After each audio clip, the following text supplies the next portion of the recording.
In the middle of January, it really looked like the US was pulling back from the brink of war with Iran. But then, just 10 days later, the entire situation did a complete 180. So what on earth happened?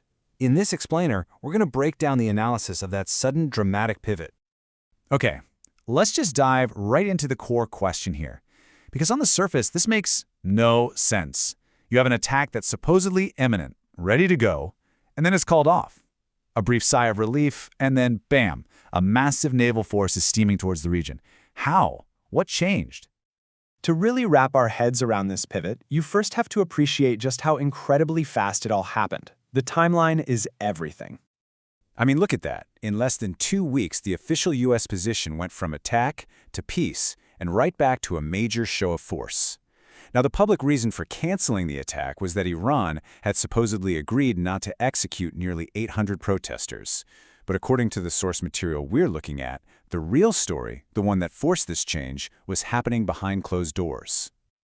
And that brings us to the crucial factor. The analysis we're citing points to one thing that completely changed the game: intense, last-minute pressure from America's own allies in the Persian Gulf. Wow.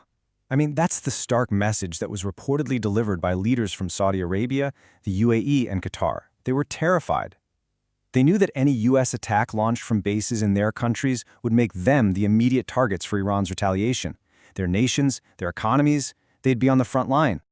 And that fear, well, it forced the U.S. to completely scrap its original plan. Plan A, the land-based attack, relied on those allied bases. With the allies saying no way, that plan became politically impossible overnight. The U.S. needed a new playbook, one that didn't require getting a permission slip from anyone in the region. So, where does that lead? Well, if you can't use the land, you use the sea. And for that,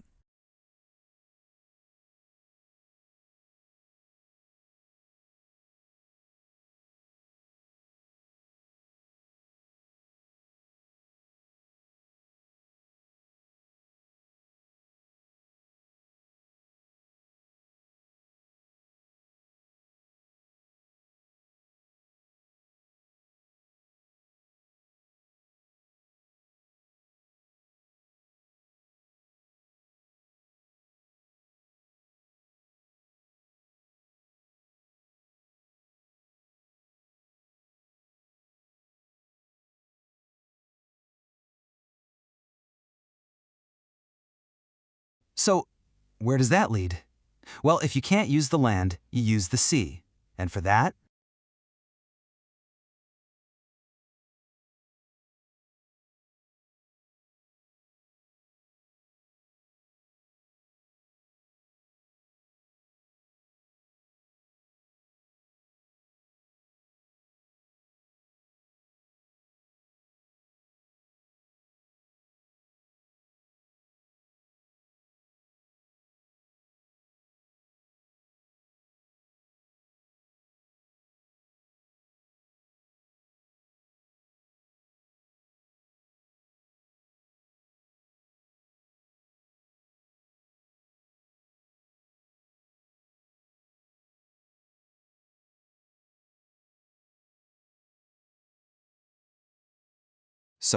where does that lead?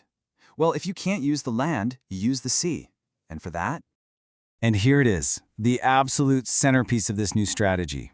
The USS Abraham Lincoln, a Nimitz-class aircraft carrier. At 333 meters, this thing is a monster of military hardware. To put that in perspective, that's almost as long as the Empire State Building is tall. But don't just think of it as a ship. The source describes it as a mobile, totally self-sufficient airbase. It carries an entire air force, including some of the most advanced jets on the planet.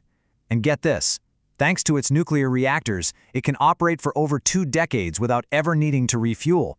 It is, quite literally, a floating fortress that can project American power anywhere on the globe. And this just shows you the level of tech we're talking about. The carrier is protected by amazing assets like the E-2 Hawkeye. Now, instead of blasting out signals like a normal radar, it just listens. It flies high above the other jets, detects enemy radar from the ground, and then jams those signals, effectively making the whole fleet invisible. It can blind an enemy's defenses before they even know an attack is coming. Now, this whole idea of a massive naval strategy, it didn't just come out of thin air. The analysis we're looking at draws a pretty direct line to a recent U.S. operation on the other side of the world.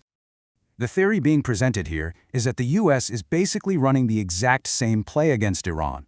You move a carrier strike group into the region to create a naval blockade, squeezing Iran's oil exports through the super-important Strait of Hormuz. You keep applying economic pressure until Iran feels backed into a corner and does something hostile, and that becomes your public justification for a retaliatory strike. So the naval strategy is in motion, but the source highlights two final elements that it claims are setting the stage for what could come next: a reason to intervene and a solid backup plan. And that potential justification, that pretext, actually emerged from inside Iran.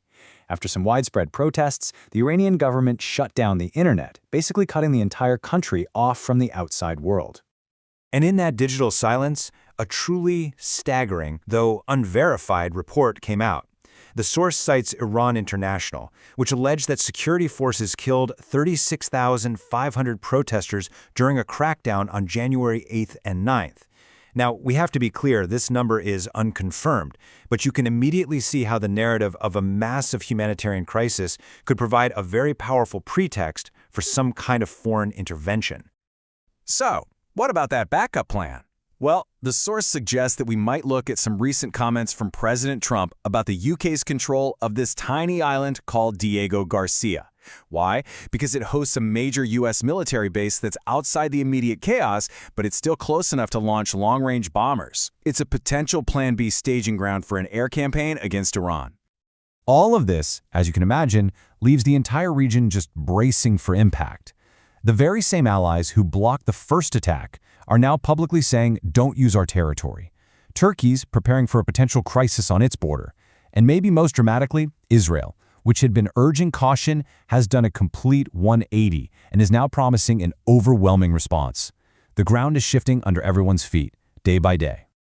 So, what's the big takeaway from this analysis? It's that the apparent retreat in mid-January wasn't a retreat at all. It was a strategic pivot. It was a shift away from a politically messy land-based attack to a naval strategy that lets the U.S. control the timing, the location, and the justification for a potential conflict, all on its own terms. So the question isn't really if tensions will rise anymore, it's how and when they might finally reach a breaking point.